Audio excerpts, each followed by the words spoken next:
What's up, guys? Welcome back. It's Maverick here with episode 4 of Shaman King. So, anyways, I don't really think I need to recap these first few episodes because really they're just a way to introduce the characters here. We get the main cast back on the scene, and of course we already see who the main characters are because of the opening and whatnot. And yeah, that's basically it, right? They are blitzing through this initial part so that we can get to the fun stuff, and well, I'm expecting all the way up to at least episode, I don't know, maybe 7 or 8, that we will be introducing new characters in each episode here, right? Before we get into one of the longer and funner arcs here. I can't quite recall, but I do believe that the next character is probably going to be Ryu, right? I think that's it, right? Because he's one of the earlier characters here, and considering Manta, got the wooden sword from Ryu last episode, they're gonna have to address it, right? What exactly happened? What's up with Ryu and his gang and whatnot? So I think that's basically it for this episode. Let's see if that's true or not, and get right into it. All right, let's begin in 3, 2, 1, play. Hey. Look at his hair. Best place da! Alright then.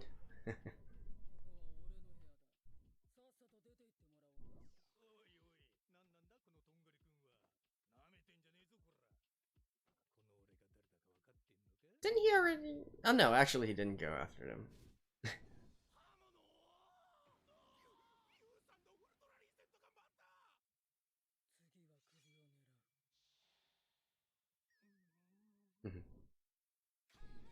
Oh, opening.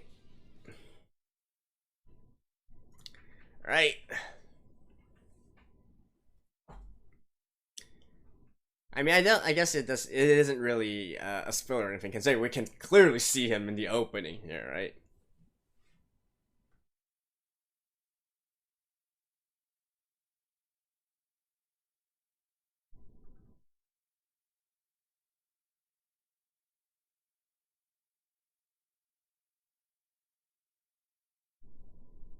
Of course, we're not gonna see all of them in these first few episodes, but I'm not gonna spoil that, of course.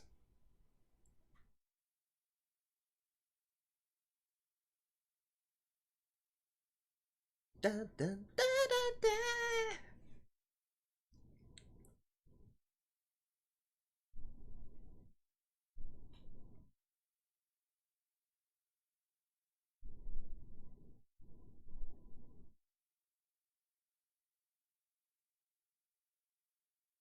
Yeah, I'm definitely feeling it after hearing it a few more times.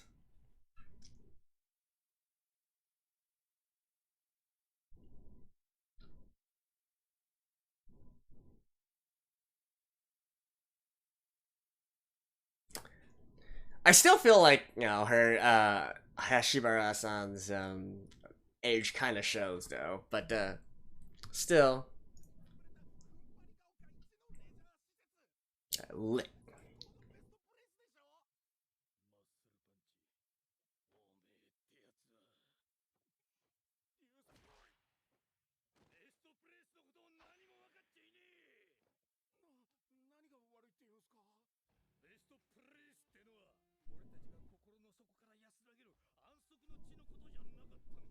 Okay, so a little bit of a oh Anna.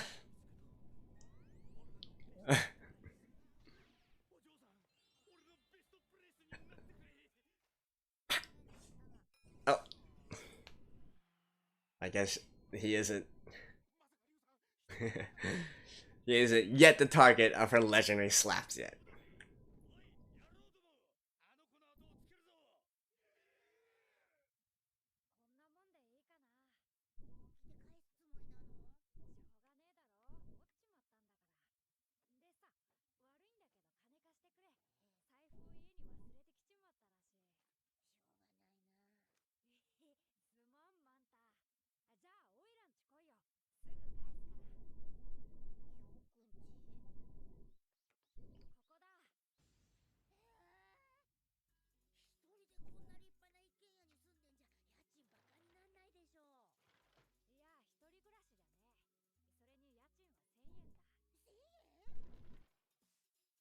やだ。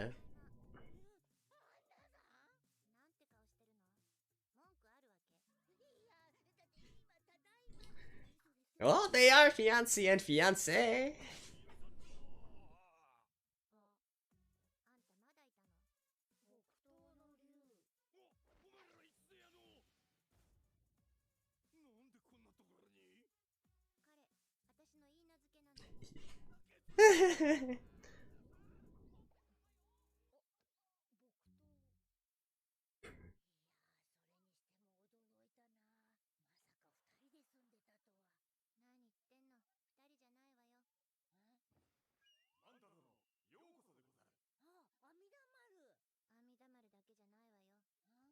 It's a haunted house. You know what? I would gladly live in a haunted house for 1,000 yen.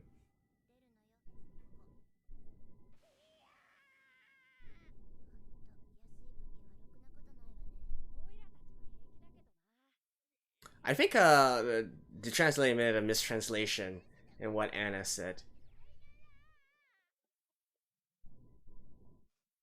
I think it's I'll need to rewatch that, but I don't think they translated that line correctly.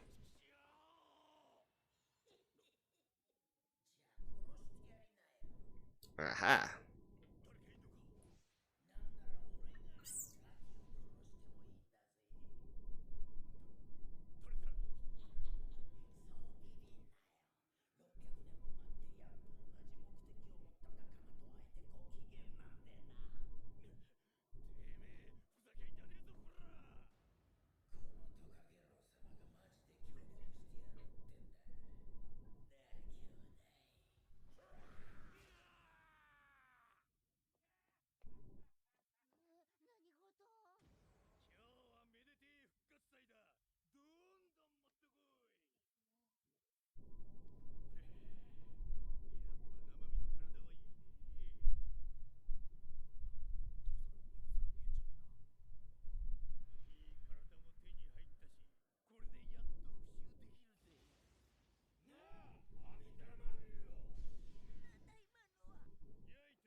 The legendary sword Harusame.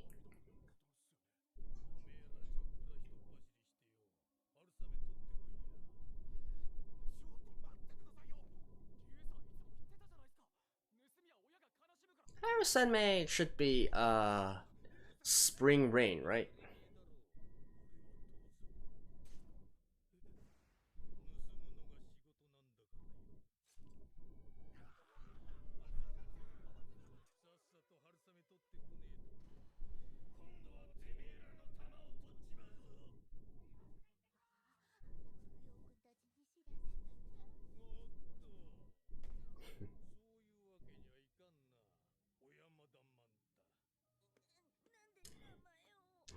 Again, like there's definitely a huge like I mean, it's been apparent for the past few episodes they're blitzing for it, right? So like instantly, scene transition.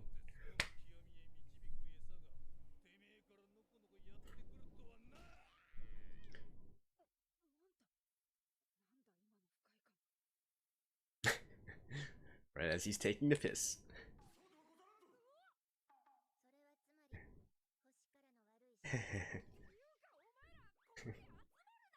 Look at him doing.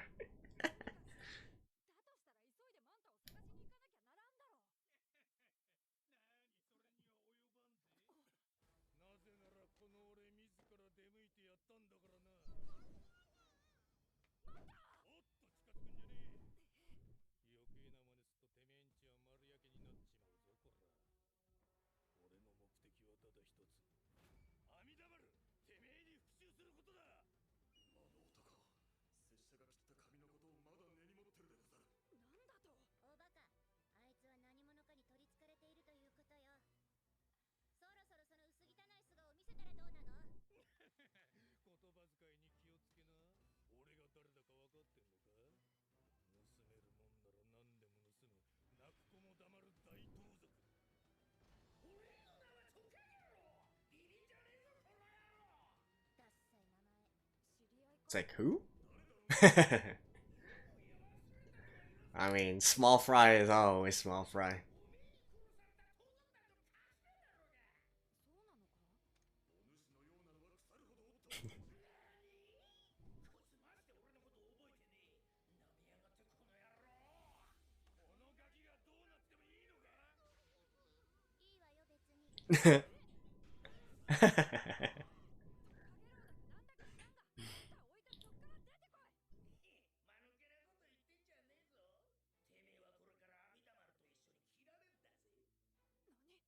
Nani?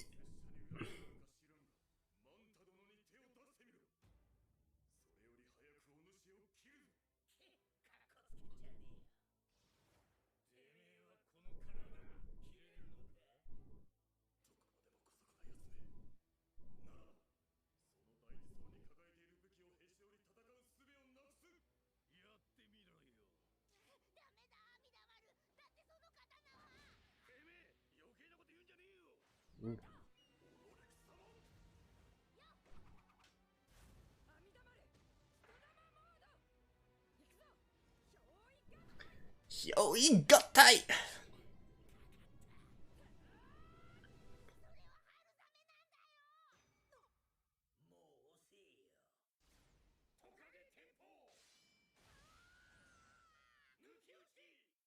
Yukiuchi.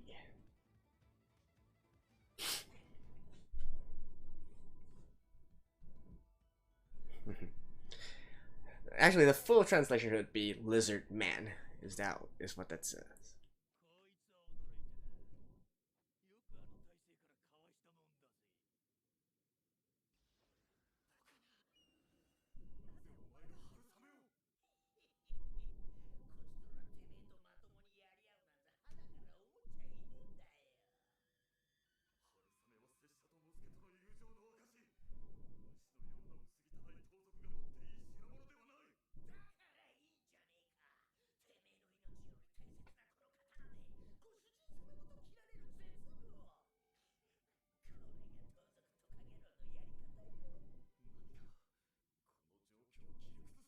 Just exorcism.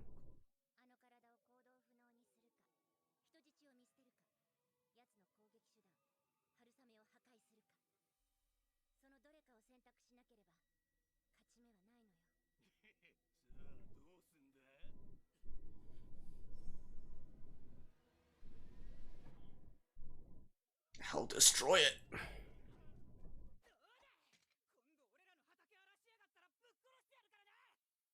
Oh damn. I never I didn't think we would get this scene actually.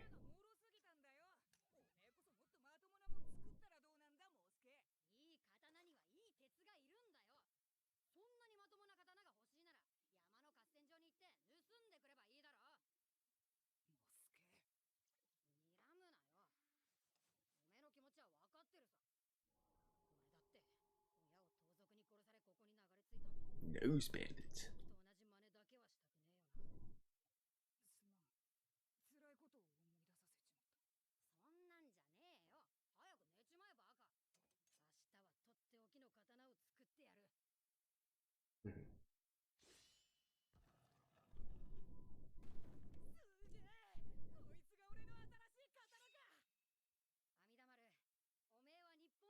Which of course the steel comes from.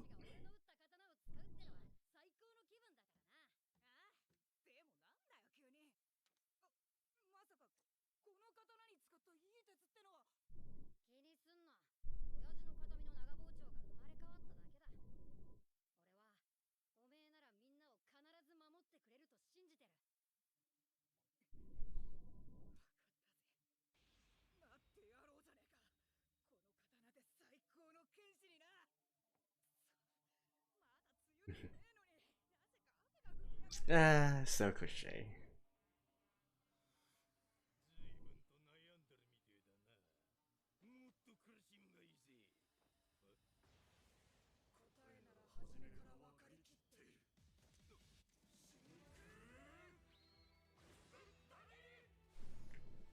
Whoosha! Just like that.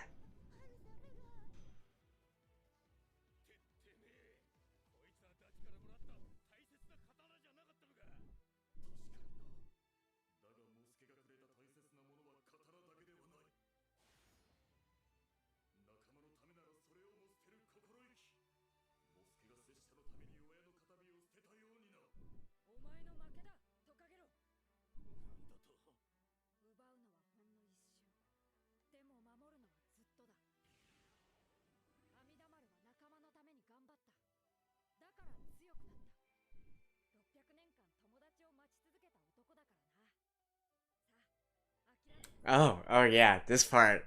I almost forgot about this.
No, not really.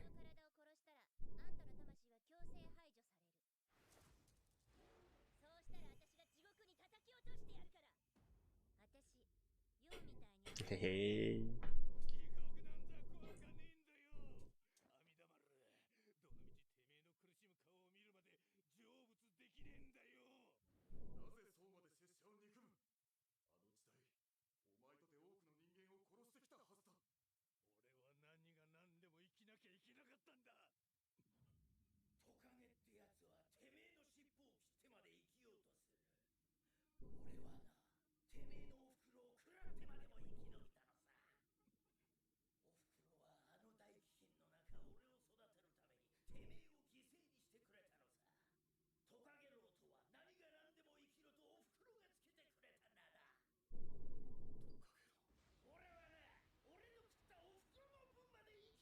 That is quite metal though.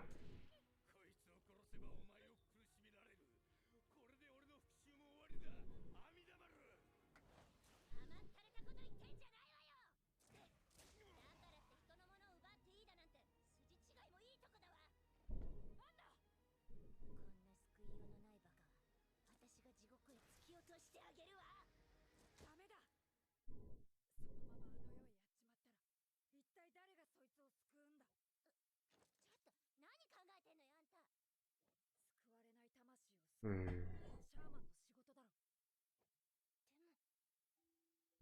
Ah.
That is fine.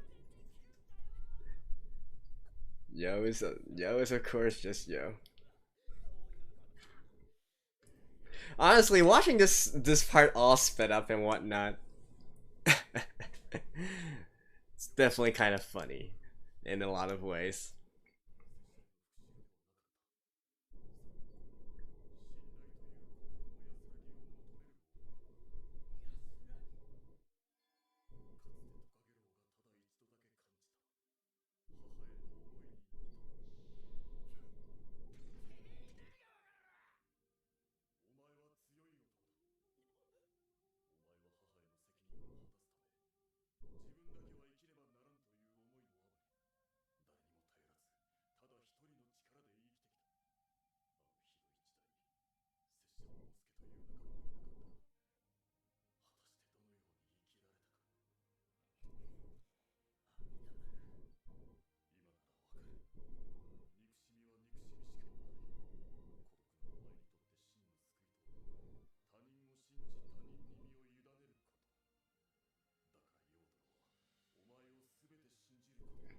Hey.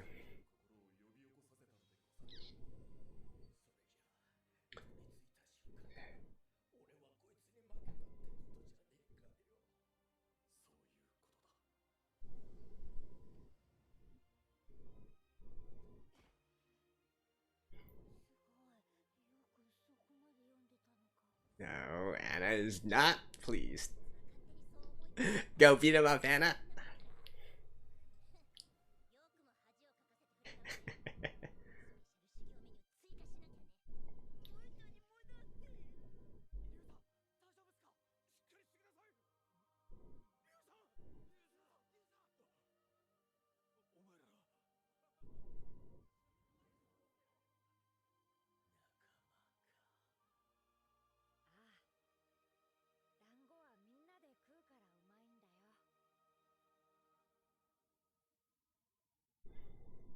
Meanwhile,